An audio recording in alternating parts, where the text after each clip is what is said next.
santap senja di sore hari, ditemani dengan secangkir kopi. Smash on Drugs ditutup hari ini.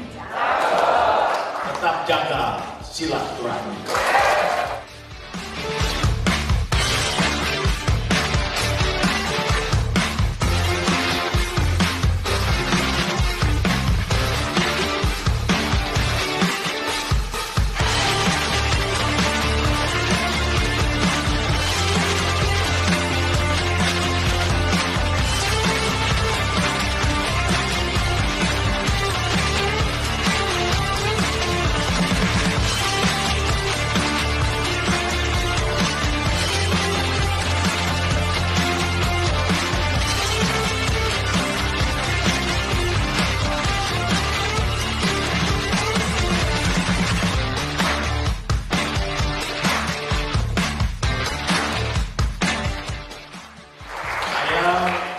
Mengikuti 2 hari ini lomba yang diselenggarakan oleh Brigjen Pol Budi dan panitia, dan saya melihat bahwa umur bukan masalah untuk berprestasi.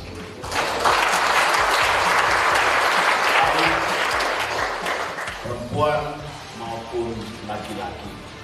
Yang penting pesan saya, sampaikan kepada keluarga saudara-saudara, sampaikan kepada lingkungan saudara-saudara bahwa Anda sudah datang di BNN, dan dari saya sebagai kepala BNN mengharapkan lingkungan saudara, keluarga saudara, masyarakat sekeliling saudara untuk tidak menggunakan ilegal narkotika.